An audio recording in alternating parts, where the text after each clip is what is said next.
हाँ जी, तो हमने लास्ट टॉपिक हम कर रहे थे कि functions of entrepreneurs in relation to economic development की। जो है एंटरप्रेन्योर जब नया बिजनेस सेटअप करता है तो उससे हमारा ग्रॉस डोमेस्टिक प्रोडक्ट बढ़ता है। ग्रॉस डोमेस्टिक प्रोडक्ट की मैंने आपको बताया था क्या होता है कि value of the goods produced in the economy. ठीक है।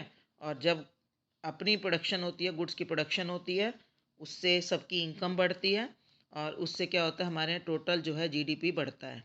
फिर दूसरा पॉइंट है कैपिटल फॉर्मेशन, कि ये जो है कैपिटल फॉर्मेशन में हेल्प करता है। कंट्री में कैपिटल बढ़ती है।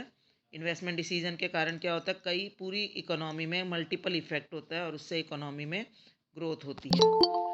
नेक्स्ट हमारा पॉइंट था जनरेशन ऑफ एम्प्लॉयमेंट, कि इससे कंट्री में एम्प्लॉयमेंट जनरेट होती है। जनरेट का मतलब पैदा होना, कि नई एम्प्लॉयमेंट अपॉर्चुनिटीज़ पैदा होती हैं, ना केवल डायरेक्टली बल्कि इनडायरेक्टली ऑल्सो।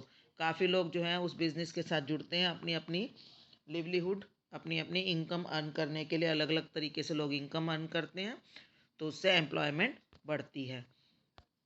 इसके बाद generation of business opportunities for others, इसका क्या पॉइंट बताया था बेटा मैंने आपको? इस पॉइंट पर हमने क्लास की थी कंप्लीट कि मैम जैसे जैसे हाँ जी। प्रोडक्शन बढ़ती है वैसे वैसे एम्प्लॉयमेंट भी बढ़ती है। नहीं बेटा, वो वाला तो पिछला पॉइंट था। ये वाला पॉइंट बताओ जो आपको स्क्रीन पर दिख रहा है, generation of business opportunities for others. Ma'am जब हम बिजनेस स्टार्ट करते हैं तो दूसरों को भी उससे अपॉर्चुनिटीज मिलती हैं। हाँ, नई बिजनेस अपॉर्चुनिटीज़ मिलती हैं। ठीक है ना। जैसे मान लो एक अब जैसे इस वक्त ये ऑनलाइन क्लासेस का चल रहा है, तो ऑनलाइन क्लासेस की कुछ लोगों ने जैसे बिजनेस स्टार्ट कर दिए, तो उसके साथ फिर इससे रिलेटेड बहुत सारे लोगों को बिजनेस अपॉर्चुनिटी मिली। ठीक है। मान लो हमारे यहाँ कोई एक नई car factory, car factory start होती है, तो कार फैक्ट्री स्टार्ट होते ही उसमें सामान प्रोवाइड करवाने वाले बहुत सारे सप्लायर्स को अपॉर्चुनिटी मिलती है कि इस चीज़ की डिमांड बढ़ेगी। इधर से जब उसमें लोग जब जॉब करने लग जाते हैं, नौकरी करने लग जाते हैं, तो उसके आसपास के एरिया में जैसे हाउसिंग सोसाइटीज़ डेवलप होने लगी, कंज्यूमर गुड्स की शॉप्स, मतलब इस तरह से कि उस बिज़नेस में काम करने वाले लोगों को जिन चीज़ों की रिक्वायरमेंट है उनकी अपॉर्चुनिटीज़ बढ़ेंगी, तो इससे बहुत लंबा इफेक्ट पड़ेगा। फिर उसमें काम करने वाले लोगों के लिए अपॉर्चुनिटीज़ बढ़ेंगी, तो इसको हम बोलते हैं क्या? Backward linkage. बैकवर्ड लिंकेज का मतलब सप्लायर्स की चेन बढ़ जाना। ठीक है ना। बहुत सारे लोग सप्लाई करने के लिए तैयार होंगे। ठीक है ना। सप्लायर्स ऑफ इनपुट दिख रहा है स्क्रीन पर बेटा आपको, कि जब कोई बिजनेस सेटअप होता है तो उसमें इनपुट, इनपुट समझ रहे हो? इनपुट क्या मतलब हुआ? Supplier of inputs. बताओ बेटा क्या मतलब हुआ? मैम कच्चा माल। हाँ, कच्चा माल, मशीनें, मतलब उस फैक्ट्री में जो भी सामान चाहिए, चाहे वो उस वहाँ पर इक्विपमेंट्स चाहिए, चाहे वहाँ फर्नीचर चाहिए, चाहे वहाँ कच्चा माल चाहिए, जो भी चीज़ चाहिए, उन सब के जो सप्लायर्स हैं उनको बिजनेस की अपॉर्चुनिटीज़ मिलती हैं। उन्हें लगता है कि अब हाँ इस चीज़ की डिमांड इस फैक्ट्री में चाहिए होगी, तो वो लोग अपना उन चीज़ों का सामान बनाना स्टार्ट कर देते हैं। तो ये क्या कहलाता है? Backward linkage. फॉरवर्ड लिंकेज क्या होगा? फॉरवर्ड का मतलब क्या होता है? आगे। और लिंकेज का मतलब जुड़ाव, आगे की कड़ी बनती है। आगे की कैसे कड़ी बनेगी? कि जो सामान आपके यहाँ बनेगा उसका आउटपुट, क्या मतलब जो आपके यहाँ से सामान बनकर तैयार होगा, उस सामान के लिए फिर मार्केटियर्स पैदा होंगे। मार्केटियर्स को एक मौका मिलेगा, दुकानें खुलेंगी, होलसेलर्स बढ़ेंगे, चेन, सप्लाई चेन पूरी आगे तक जो है मार्केटियर्स की चेन बनेगी। उन लोगों को बिजनेस मिलेगा। जैसे इन्होंने आपको एक एग्जांपल पेन का दिया है, कि जैसे एक पेन है, वो अपॉर्चुनिटीज़ क्रिएट करेगा for refill manufacturers. Refill manufacturer कौन कहलाएंगे? बैकवर्ड या फॉरवर्ड? फॉरवर्ड। बेटा बैकवर्ड। ये उसके अंदर जैसे मैम मान, बैकवर्ड। बैकवर्ड क्योंकि ये सप्लाई देंगे ना रिफिल की पेन बनाने वाली कंपनी को, तो ये तो बैकवर्ड में, बैकवर्ड का मतलब पीछे की तरफ को बढ़त होगी। बैकवर्ड का मतलब ये नहीं है कि वो जैसे हम पिछड़ापन नहीं, यहाँ पर बैकवर्ड का मतलब पिछली तरफ। ठीक है। बैकवर्ड जो है बिजनेस बढ़ेगा। और ऐसे साथ साथ होलसेलर एंड रिटेलर्स के पास बिजनेस बढ़ेगा। तो इस तरह से सबके लिए बिजनेस अपॉर्चुनिटीज़ बढ़ जाएंगी। इसके बाद देखो improvement in economic efficiency. Economic efficiency का मतलब क्या है? कि हमारे पास जो साधन हैं उनका सही तरीके से मैक्सिमम प्रोडक्शन देना, जितना मैक्सिमम उससे हम, जैसे हमारे पास कोई भी साधन है, अगर हम उसको वेस्ट करते हुए आधा खराब जा रहा है, आधा अनयूटिलाइज पड़ा है और कुछ ही हम यूज़ कर पा रहे हैं, तो हम क्या कहेंगे, हम अपने साधन को पूरी तरह से यूज़ नहीं कर पा रहे हैं। जैसे मान लो आपने एक बहुत बड़ी लैंड पड़ी है, उसके अगर आप छोटे से टुकड़े पर कुछ सामान प्रोड्यूस कर रहे हैं, बाकी लैंड वेस्ट जा रही है, या आपके यहाँ लेबर लगी हुई है लेकिन आप उसको उसको सैलरी तो दे रहे हैं 8 घंटे, या वो आपके यहाँ सैलरी भी नहीं ले रहा, वो आपके पास 8 घंटे के लिए खाली अवेलेबल है, लेकिन आप उससे काम केवल 2 ही घंटे करवा रहे हैं, तो इसका मतलब क्या है कि वो इकोनॉमिकली आप उस एफिशिएंट नहीं हो। या आपके यहाँ मान लो 10 लोग जो है काम लेने के लिए तैयार हैं, लेकिन अगर आप उसमें से केवल 4 लोगों को काम दे पा रहे हो, तो इसका मतलब इकोनॉमी के जो रिसोर्सेज हैं वो वेस्ट हो रहे हैं। समझ रहे हो? जैसे एक बस चल रही है, बस में 50 लोगों के बैठने की कैपेसिटी है, लेकिन उसमें केवल 25 लोग सफ़र कर रहे हैं, 25 लोग जर्नी कर रहे हैं, तो इसका मतलब क्या है कि उस रिसोर्स का क्या हो रहा है बेटा, वेस्टेज हो रहा है। ठीक है। और इकोनॉमिक एफिशिएंसी कब आएगी? मैम जब फुल हो जब हम उसको फुली यूज करेंगे। हाँ जी, पूरा जितना वो मैक्सिमम अपना कंट्रीब्यूशन मतलब आउटपुट हमें दे सकती है, बेनिफिट हमें दे सकती है, अगर हम उससे मैक्सिमम पॉसिबल बेनिफिट ले पा रहे हैं, तो हम कहते हैं कि हम इकोनॉमिकली एफिशिएंट हो रहे हैं। तो देखो, efficiency means to have greater output from the same input. इस लाइन का मतलब समझ में आया बेटा? Greater output from the same input. बताओ बेटा, क्या मतलब होगा greater output from the same input? Ma'am ज्यादा से ज्यादा आउटपुट निकालना। हाँ, उतना ही सामान डालकर उससे ज़्यादा आउटपुट ले ले पाना। समझ रहे हो? जैसे एक आदमी अगर 10 घंटे काम करके, मान लो एक लेबर है, वो लगातार 8 घंटे लगातार काम कर रही है, लेकिन 2 मीटर कपड़ा बना रही है, तो हमें उस लेबर से इस तरह से काम लेना, ये नहीं कि उसको एक्सप्लॉयट करना, मतलब उसके काम करने के तरीके को इस तरह से चेंज करना कि वो 2 मीटर की बजाय 3 मीटर कपड़ा बनाए, 4 मीटर कपड़ा बनाए। तो इसका मतलब क्या है कि सेम लेबर आवर्स में हम ज़्यादा आउटपुट अगर ले पा रहे हैं, एक्सप्लॉयटेशन से नहीं, बेटर उसको सुविधाएं देकर, उसको ट्रेनिंग देकर, उसको बेटर मशीन देकर, ठीक है, तो हम क्या कहेंगे कि हमने उसकी इकोनॉमिक एफिशिएंसी को बढ़ाया, उससे उसकी अर्निंग कैपेसिटी बढ़ेगी, उसकी भी अपनी ग्रोथ होगी। ठीक है। जब हम किसी व्यक्ति से सही तरीके से काम लेते हैं, तो उस व्यक्ति की भी ग्रोथ होती है। तो ये कह रहे हैं एंटरप्रेन्योर जो होते हैं, जो अब मैंने क्या बताया था, एंटरप्रेन्योरशिप कैसे होती है, या तो हम कॉस्ट रिडक्शन करें, या तो हम कॉस्ट रिड्यूस करें, या किसी भी प्रोडक्ट को, बेटा आप लोग बहुत लेट क्लास ज्वाइन करते हो और बीच में आते रहते हो जाते रहते हो, क्लास भी डिस्टर्ब होती है। हाँ जी, आवाज़ आ रही है बेटा मेरी? Yes ma'am. हाँ जी। क्या बताया था, एंटरप्रेन्योरशिप में क्या काम हो, क्या कर सकता है एक एंटरप्रेन्योर? कोई नई इन्वेंशन नहीं करता, ठीक है, वो किसी प्रॉब्लम को सॉल्व करता है। कैसे सॉल्व करता है? आइदर उसी में बाय, इम्प्रूवमेंट लाती। हाँ जी, आइदर बाय कॉस्ट रिडक्शन, या तो वो किसी काम की, किसी प्रोडक्ट की कॉस्ट को रिड्यूस करता है, या उसकी रेवेन्यू एनहांसमेंट। बताए थे 2 शब्द कल की क्लास में आए थे, पिछली क्लास में, रेवेन्यू एनहांसमेंट, कि उसको उसके नए नए काम, उसके यूजेस नए में चेंज लाता है, किसी और लोगों के लिए, कई किसी नए काम के लिए उसको वो इम्प्रूव करता है। तो हम इसको कहते हैं कॉस्ट रिडक्शन या रेवेन्यू एनहांसमेंट। तो ये कैसे पॉसिबल है?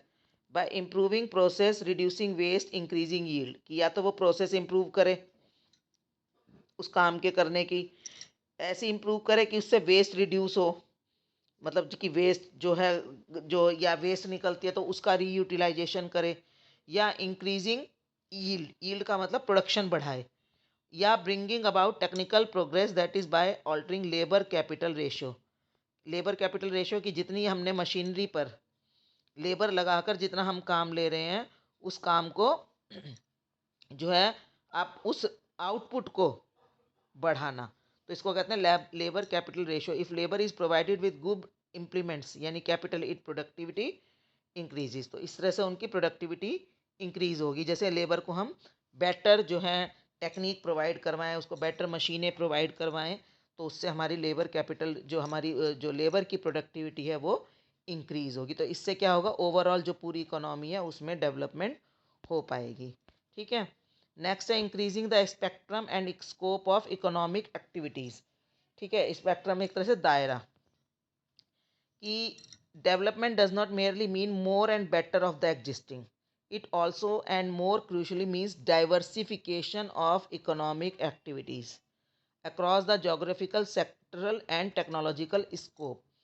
कि ये मतलब ये नहीं है कि डेवलपमेंट का मतलब ये नहीं है कि सिर्फ हम किसी काम को करने का बेटर तरीका जो पहले से है केवल उसी के ऊपर बेटर करने की कोशिश करें, बल्कि ये कह रहा है कि ये हमारी नई नई तरह की एक्टिविटीज़ जो हम पहले नहीं करते थे उनकी तरफ भी जो है हमारा ध्यान जाए, हम और नई तरह की इकोनॉमिक एक्टिविटीज़ उसमें ऐड करें। जैसे ओयो रूम्स हैं, वो एक नई तरह की एक्टिविटीज़ थी। जब ओयो रूम्स का कंसेप्ट आया था, उससे पहले ये कंसेप्ट नहीं था। या आजकल हम जो ओला और अब उबेर जो ये टैक्सी जो देख रहे हैं, तो क्या ये एक नई तरह की इकोनॉमिक एक्टिविटी थी जब इनका स्टार्ट हुआ था। देखो, entrepreneur mobilise local and even overseas resources to augment का मतलब होता है बढ़ावा देना the productive capacity of a country. की जो एंटरप्रेन्योर है वो लोकल मतलब अपनी कंट्री के और दूसरी कंट्री के रिसोर्सेज को बढ़ावा देता है, को मतलब यूज़ करता है ताकि प्रोडक्टिव कैपेसिटी पूरी कंट्री में बढ़े, और not only country but also in the globe. ये धीरे धीरे दूसरे देश के लोग भी जानते हैं तो वहाँ पर भी वो चीज़ें बननी स्टार्ट हो जाती हैं।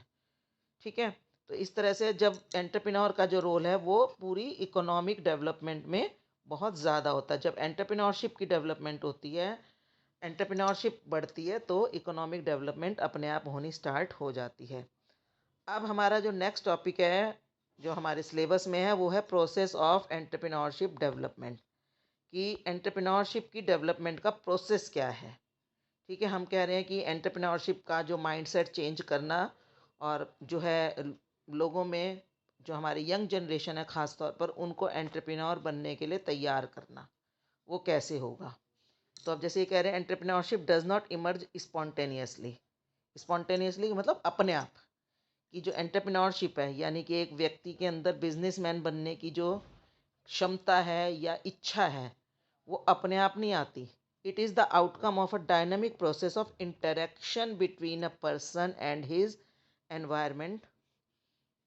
कि ये कह रहे हैं कि मतलब किसी भी व्यक्ति में अपने आप से बिजनेसमैन बनने की इच्छा नहीं आती, बल्कि जब एक व्यक्ति को इस तरह का माहौल मिलता है। एनवायरनमेंट का मतलब क्या है, माहौल। ठीक है, जब उसे अपने चारों तरफ इस तरह का माहौल मिलता है, उसे लगता है कि हाँ, उसे फैसिलिटीज़ भी दिखाई देती हैं, उसको आगे बढ़ने के लिए एक मोटिवेशन भी दिखाई देती है, तब वो व्यक्ति बिजनेसमैन बनने के लिए सोचता है। ठीक है, जैसे हम लोग देखते हैं ना कि किसी को अपने चारों तरफ देखते हैं कि सब लोग ये वाला काम करके अच्छा पैसा कमा रहे हैं, आसानी से बन पा रहे हैं, या आपको उस कैसे बनना है उसके बारे में पूरी नॉलेज हो रही है, तो क्या है धीरे धीरे आप भी अपना मन बनाते हो कि ठीक है मैं भी ये करूँगी। समझ रहे हो बात को, कि जब आप अपने चारों मैम एक तरफ। बता दो, हाँ जी। ये पता जो भी आपने समझाया डेवलपमेंट का, ये दोबारा बता दो। हाँ बेटा, मैं बता रही हूँ, वैसे मैं आपकी वीडियो भी रिकॉर्ड कर ही रही हूँ तो मैं उसमें भी आप इसको दोबारा भी सुन सकते हो, मैं फिर भी बताती हूँ। कि ये कह रहे हैं कि एंटरप्रेन्योरशिप जो डेवलपमेंट है उसके लिए क्या किया जाना चाहिए, क्या प्रोसेस है कि व्यक्ति के अंदर एंटरप्रेन्योरशिप की जो इच्छा है वो बढ़े। व्यक्ति के अंदर यानी कि जैसे अभी तक है कि आप देख रहे हो कि लोगों के अंदर नौकरी करने की इच्छा बढ़ रही है, और नौकरी भी अलग अलग तरह की। कोई ज़्यादातर लोग जो हैं एक इंजीनियरिंग की नौकरी करना चाह रहे हैं, या ज़्यादातर लोग डॉक्टर की नौकरी करना चाह रहे हैं। मतलब सबके अंदर ज़्यादातर जॉब्स की तरफ ज़्यादा रुझान लोगों का हो रहा है। देख रहे हो आप लोग, पढ़ लिख कर क्या बनेंगे, पढ़ लिख कर क्या करोगे बेटा, सबसे पूछा जाता है तो क्या आंसर आता है, क्या पढ़ाई कर रहे हो, बड़े जॉब होकर क्या करेंगे। बनोगे। हाँ, आप सब ये कहते हैं हम जॉब करेंगे, एक अच्छी मैं कंप्यूटर इंजीनियर बनूंगा, या मैं साइंटिस्ट बनूंगा, मैं जॉब करूंगा। ठीक है, तो ये कह रहे हैं कि व्यक्ति के अंदर अब हमारा जो ये चैप्टर है ये किस चीज़ के ऊपर वो कर रहा है, स्ट्रेस कर रहा है कि व्यक्ति as a career option business को भी अपना कैरियर ऑप्शन चूज करे। ठीक है, और ये कह रहे हैं कि क्या इस वाले टॉपिक में आपको बताया है कि व्यक्ति के अंदर ये वाला जो माइंडसेट है कैसे डेवलप हो सकता है, कैसे आप अपना एक बिजनेस सेटअप कर सकते हो। ठीक है। तो ये कह रहे हैं अल्टीमेटली द, अब ये क्या बता रहे हैं कि जो एंटरप्रेन्योरशिप है यानी बिजनेस जो ग्रो करता है वो अपने आप ग्रो नहीं करता। ना तो व्यक्ति के अंदर इच्छा अपने आप से ग्रो करती है, ना ही बिजनेस अपने आप सेट होता है। बल्कि एक व्यक्ति अपने माहौल को, एनवायरनमेंट का मतलब क्या, माहौल, चारों तरफ का माहौल को देखता है, उसको समझता है, तब बिजनेस सेट हो पाता है।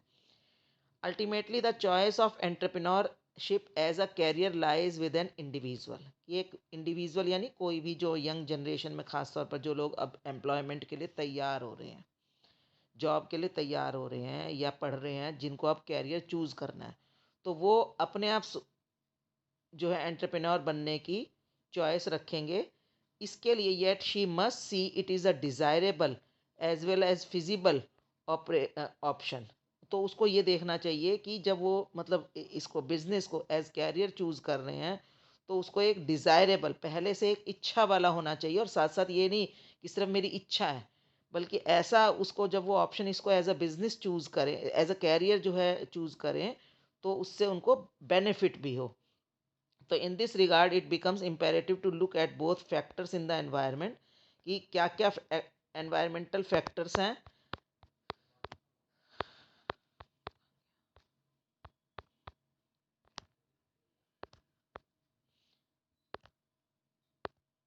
हाँ जी, क्या क्या एनवायरमेंटल फैक्टर्स हैं जिससे कि एक बिजनेस सेटअप करने का एक आइडिया बनता है, माइंड बनता है, और as well as factors in individuals perception, कि व्यक्ति की सोच कैसे बदलनी चाहिए, क्या सोच होनी चाहिए। डिजायरेबिलिटी मतलब कि वो इच्छा करे कि मैं बिजनेस करूं, फिजिबिलिटी मतलब उसको प्रॉफिट होने, वो जो भी सोचे वो ऐसी चीज़ें सोचे जिसकी उसको पैशन है, और जो उसके लिए प्रॉफिटेबल भी है, profitable not only for himself but also for the economy. Feasible की मतलब कि जो पॉसिबल हो। ठीक है। तो यहाँ पर आपको इस टॉपिक में पूरी प्रोसेस बताई जाएगी।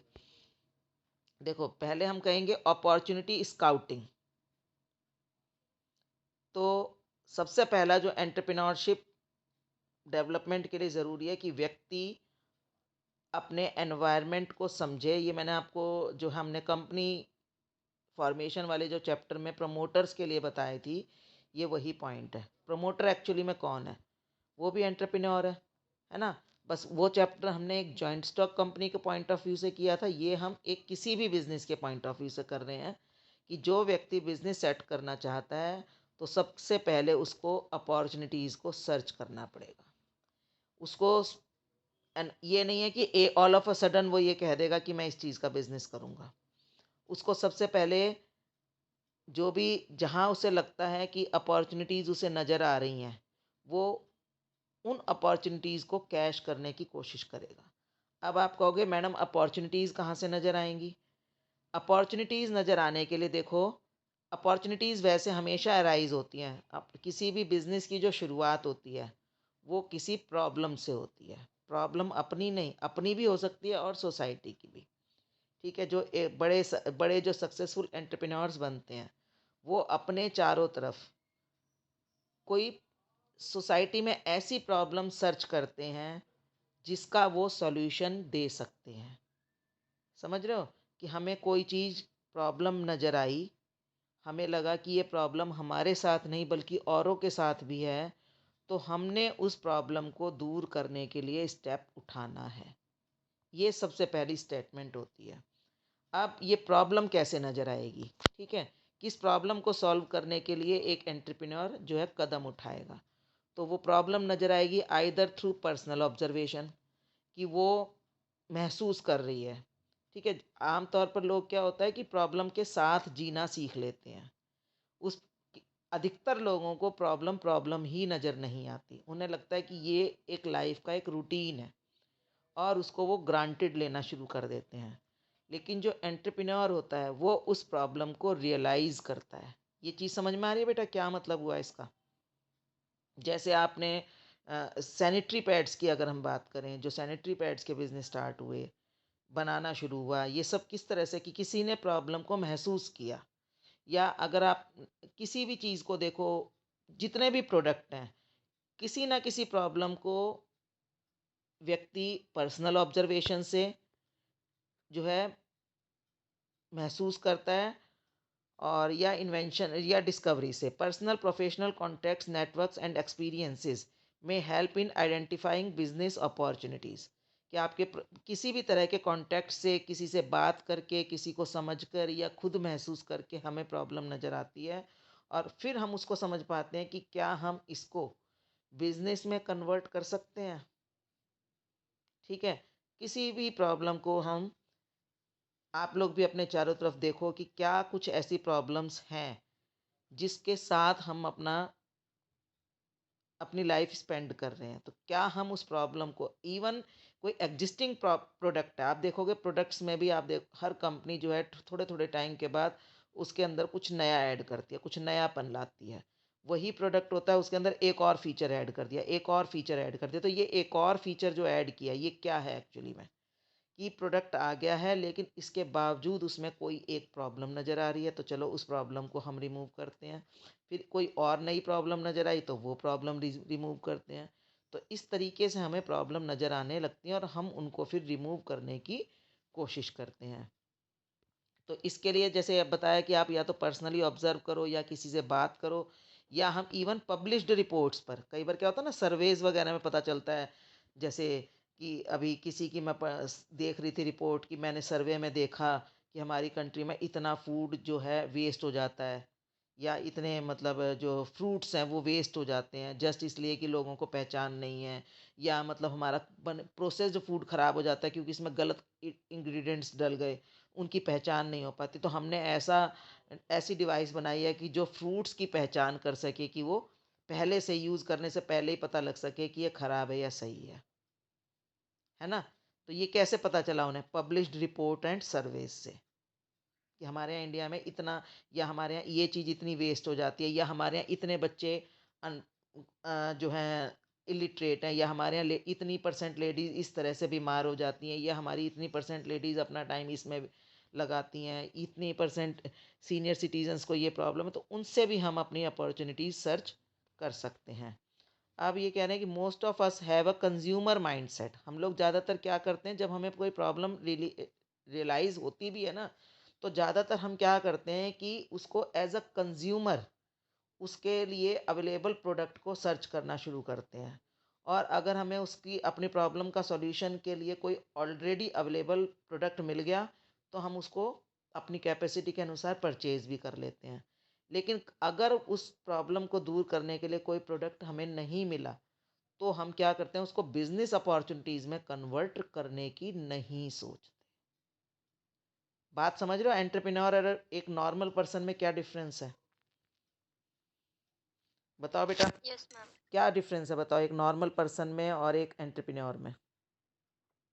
मैम नॉर्मल पर्सन जो होता है वो अपनी प्रॉब्लम्स के साथ जीना सीखता है। हाँ जी। और और जो हाँ, बताओ आगे।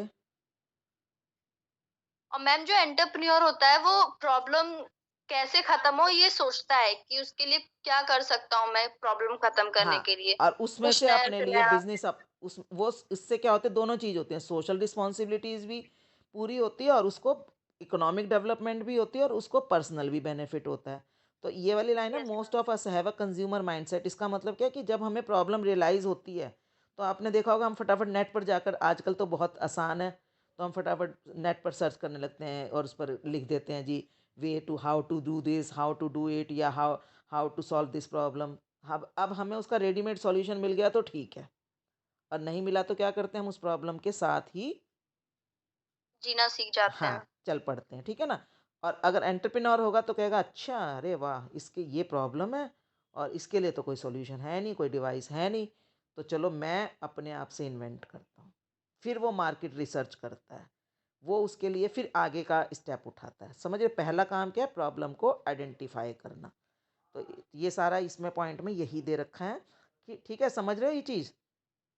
चलो, यस मैम। हाँ, नेक्स्ट होगा। तो ये कह रहे हैं, एंटरप्रेन्योर अपॉर्चुनिटीज में ऑल्सो भी identified through a process of research of international domestic sectoral. तो हम क्या करते हैं, फिर रिसर्च करते हैं, जब प्रॉब्लम नज़र आती है ना, फिर हम सारी उसको, कि वो ये नहीं है कि हर प्रॉब्लम तो हमारे लिए अपॉर्चुनिटी बन नहीं सकती, हमें फिर उस प्रॉब्लम को अपॉर्चुनिटी में कन्वर्ट करने के लिए, देखने के लिए हम पूरा फिर रिसर्च करते हैं, international domestic sector industrial analysis. तो ये सब हम करते हैं।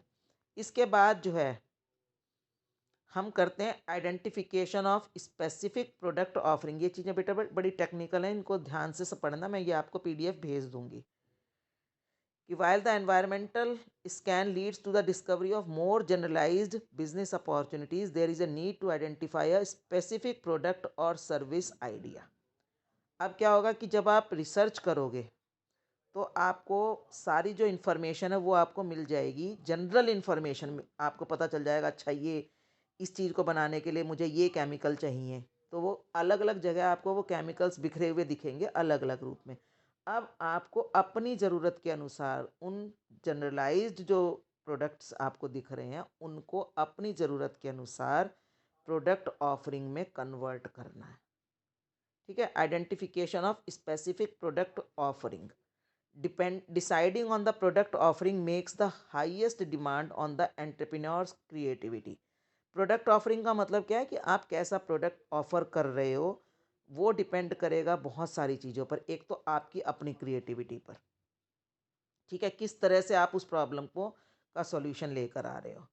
अब जैसे ओयो रूम्स की अगर हम बात करें, ठीक है, उसने देखा कि लोग बाहर घूमने फिरने इसलिए नहीं जा पा रहे क्योंकि उनके लिए जो रूम्स हैं वो अनअफोर्डेबल हैं या दूर हैं, बहुत सारे होटल्स भी खाली पड़े हैं या कॉस्टलियर हैं। ये सब चीज़ें देखकर जो है अब उसका सॉल्यूशन क्या था कि या तो वो खुद बहुत सारे होटल्स बना दे जगह जगह जगह जगह, या दूसरा तरीका उसने क्या किया कि जो पहले से बने हुए होटल्स थे उसके कुछ उनसे कांटेक्ट करके उसने कुछ उनसे रूम्स ले लिए, है ना। अब आप बुक माई शो जो है एंटरप्रेन्योर है, अब या तो वो अपने हॉल्स बनाकर उसने सोचा कि चलो जी हम जो है डिफरेंट डिफरेंट इवेंट्स की से हम बेनिफिट उठाएं। अब या तो वो खुद इवेंट्स ऑर्गेनाइज करनी शुरू कर दे, या उसने क्या किया, ऑलरेडी जो इवेंट्स ऑर्गेनाइज हो रही थी उनसे टाई अप करके उनको भी बेनिफिट दिया कि आपकी कुछ टिकट्स के लिए मैं गारंटी देता हूँ, और उनसे ही कुछ टिकट खरीद कर अपने बुक माई शो .com के थ्रू बेचनी शुरू कर दी। तो मतलब यहाँ पर कहने का है कि आप जो प्रॉब्लम आइडेंटिफाई कर रहे हो आप उसको किस तरह से सॉल्व करोगे वो कहलाता है प्रोडक्ट ऑफरिंग। और ये जो है डिपेंड करता है एंटरप्रेन्योर की अपनी क्रिएटिविटी पर और उसकी अपनी इनोवेटिवनेस पर कि वो किस तरह से उसके अंदर कितनी इनोवेटिवनेस है। In a competitive environment it is possible to differentiate. आप देखो इवन कई बार क्या होता है कि इवन क्या ज़्यादातर ऐसा होता है कि आपकी जो प्रॉब्लम है उससे रिलेटेड प्रोडक्ट मार्केट में मिलते भी हैं, लेकिन जो एक एंटरप्रेन्योर होता है वो अपने प्रोडक्ट को दूसरे कंपटीटर के प्रोडक्ट से डिफ्रेंशिएट करता है। Clearly decision on specific product offering necessitate decision on who is buying. अब वो जो ऑफरिंग करता है प्रोडक्ट में जो चीज़ें डालता है या जिस तरह से प्रोडक्ट को अपने ऑफर करता है वो डिपेंड करता है कि एक तो उसको खरीदने वाला कौन है। ठीक है, टारगेट कंज्यूमर, इनको क्या बोलते हैं हम, टारगेट कंज्यूमर्स, किसके लिए हम काम कर रहे हैं, वो हमारा प्रोडक्ट क्यों खरीदे, और वो हमारे अगर प्रोडक्ट खरीदेगा तो वो क्या चाहता होगा। इन सब चीज़ों को देखकर वो अपना प्रोडक्ट ऑफर डिज़ाइन करता है। You will be able to succeed when the value delivered not only meets but also exceeds consumers expectations and create a wow impact. यानी कि कंज्यूमर जो एक्सपेक्ट करता है इवन वो उससे अगर ज़्यादा दे पाता है, उसको उसकी एक्सपेक्टेशन से ज़्यादा वैल्यूज़ उसको दे पाता है, बेनिफिट्स दे पाता है, तो कंज्यूमर के अंदर एक वाव, अरे वाह वाला इफेक्ट जब आता है तो वो प्रोडक्ट सक्सेसफुल कहलाता है। समझ में आया। जैसे आप एक मूवी देखने जा रहे हो, आप मूवी से एक्सपेक्टेशंस कर रहे हो, अब वो आपको उससे ज़्यादा अच्छी लगेंगे, भाई वाह बहुत ही बढ़िया मूवी है। एक होता है ठीक ठीक मूवी है, सेटिस्फैक्ट्री है, तो उस चीज़ों में आपको एक्सीलेंट्स के ऊपर अपने पहुंचना है। समझ में आया बेटा, आया समझ में बच्चे, आवाज़ आ रही है मेरी। Yes ma'am. हाँ, ये स्पेसिफिक यस मैम। ये प्रोडक्ट ऑफरिंग समझ में आया क्या है, प्रोडक्ट ऑफरिंग, यस मैम। कि आप अपना यस मैम। कि उस प्रॉब्लम का सॉल्यूशन आप किस तरीके से ऑफर करोगे उसको कहते हैं प्रोडक्ट ऑफरिंग। ठीक, यस मैम। हाँ जी। इसके बाद नेक्स्ट पॉइंट है फिजिबिलिटी एनालिसिस। इसके बारे में मैं आपको पहले भी बहुत डिटेल में करवा चुकी हूँ। फिजिबिलिटी का क्या मतलब होता है, फिजिबिलिटी एनालिसिस हमने जो कंपनी फॉर्मेशन ऑफ कंपनी वाले चैप्टर में 3 तरह की फिजिबिलिटी आपको डिटेल में हमने पढ़ी थी। टेक्निकल फिजिबिलिटी पढ़ी थी बेटा आपने, yes ma'am, economic feasibility. And financial feasibility, बिल्कुल ठीक। ठीक है, पहला क्या था? Technical feasibility. उसमें क्या था बेटा? हमें टेक्निकल नॉलेज जो हम मतलब काम करना चाहते हैं उसे करने के लिए हमारे पास जो टेक्निक्स है क्या वो अवेलेबल है, उस टाइप की टेक्निक्स हमारे पास अवेलेबल है या नहीं। हाँ जी, बिल्कुल ठीक। कि जो काम हम करना चाहते हैं उसके लिए जो रॉ मटेरियल चाहिए, जो मशीन चाहिए, जो चीज़ें हैं वो मार्केट में अवेलेबल हैं या नहीं, और हैं तो कहाँ अवेलेबल हैं। ठीक है, वो होगी टेक्निकल फिजिबिलिटी। दूसरी कौन सी फिजिबिलिटी होगी? Financial feasibility. फाइनेंशियल फिजिबिलिटी क्या? कि हमें वो जो टेक्निक चाहिए और जो रॉ मटेरियल अवेलेबल है उसको, को मतलब हायर करने के लिए क्या हमारे पास इनफ फाइनेंशियल रिसोर्सेस है, इनफ मनी है। हाँ जी, बिल्कुल ठीक, वेरी गुड। कि हम वो फाइनेंस कहाँ से कलेक्ट कर पाएंगे या नहीं कर पाएंगे। और तीसरी कौन सी थी बेटा? इकोनॉमिक फिजिबिलिटी हाँ जी, इकोनॉमिक फिजिबिलिटी। इसमें क्या था? उसमें कि हमें जो प्रोडक्ट अगर मान लो हमने बना भी लिया प्रोडक्ट, तो हमें उसके ऊपर अप्रोप्रिएट मार्जिन मिलेगा या नहीं मिलेगा। मतलब अप्रोप्रिएट मार्जिन की जिस रेट पर, जिस कॉस्ट पर वो प्रोडक्ट बनकर तैयार होगा, जिस प्राइस पर हम बेचेंगे, तो क्या वो प्राइस अफोर्डेबल होगी या नहीं होगी। क्या वो हमारी प्राइस, जो हम प्राइस कंज्यूमर से चार्ज करेंगे, वो उसकी वर्थ उसको दे पाएगा या नहीं दे पाएगा। समझ रहे हो? हम कहते हैं ना कोई चीज़ बहुत महंगी है। बहुत महंगी का मतलब क्या होता है? कि हम जो प्राइस पे कर रहे हैं, हमें उसके बदले में उतना रिटर्न, उतना बेनिफिट मिल रहा है या नहीं मिल रहा है। तो हमें ये कैलकुलेट करना है कि वो प्रोडक्ट इकोनॉमिकली फिजिबल है या नहीं है। देखो कह रहे हैं, the project cost should be with in the resource available and the resource provider should be reasonably sure.